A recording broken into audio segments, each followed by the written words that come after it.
what are the difference between over and under muscle breast implants, please? Sorry, it's taken till now to get to Oh, busy night. you know what? Where were you guys last week? I know, where were you all last week? Was there really good TV on at 7 o'clock on Thursday last week? Okay, so Oh, he's going to do a drawing. I'm going to do a drawing. I love a drawing. Shall I do a drawing? Oh, actually, it's always a bit Dobbins, isn't it? I've just been plugging in that camera, but it's not going to work because I'm on Instagram. Okay, so under and over muscle. You've got muscle on your chest, your pec major, and underneath that, your pec minor muscles. And they help bring your arm in, your shoulder, your arm into your body. Right. When they do so, these muscles contract, that's how they work, and they're pushing down against your rib cage as they do so. Now, nothing happens to your rib cage because your rib cage is this strong, bony thing. So when the muscle contracts against it, it just moves your arm. If you have implants and we put implants above that muscle, here we have an implant now above that muscle, and the muscle is contracting down on the rib cage, still nothing is happening. You're just contracting down against the rib cage, nothing much is happening. But if we put your implant under the muscle, and this muscle now needs to contract to do what it's doing, it's going to squeeze the implant. It will flatten it. It might displace it slightly and make it move. This is all an introduction to this thing called animation deformity.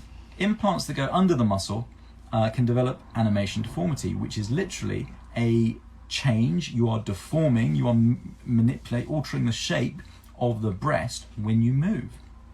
And moving, contracting that muscle doesn't just mean going to the gym and bench pressing.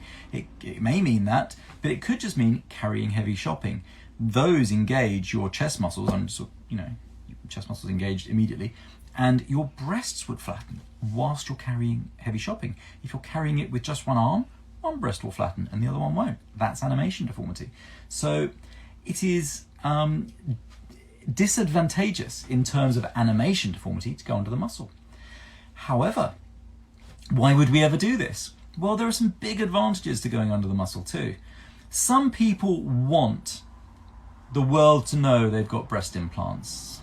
Look at my breast implants. They want round, high profile breast implants and they want them over the muscle. If that's you, go for it. You're going to have the result you want and you're not going to have animation deformity and it will be great for you. But the majority of patients I see don't want the world to know that they've got breast implants. They want to look amazing and fantastic and wonderful and natural. And it's relatively unusual for the word natural not to be said within the first 3 sentences of someone sitting down opposite me for breast augmentation. And maybe it's just the patients I attract. They want natural. And if you don't have much thickness between the outside world and your breast implant, if I were to go above the muscle, then it's not going to be natural necessarily. We may well be seeing the edge of the implant, we may be seeing rippling and contours and that kind of thing. So in those instances, we need to thicken things up a bit. And one of the ways of thickening things up a bit is to go under the muscle. So what do? You don't want people, the whole world and their mother to see your breast implants, but on the other hand, you don't want this animation deformity. There is another way. There is this thing called dual plane. So people talk about over and under muscle. That means submuscular, under muscle, or subglandular, which means under breast, above muscle. But this other technique, Tebbit's 1999, is called the dual plane technique, and the dual plane has a lot of advantages of both. Dual plane means that the implants are literally in 2 planes. The top half of the implant is under muscle, the bottom half of the implant slipped under the muscle and is under breast. There is no muscle there for it to be under.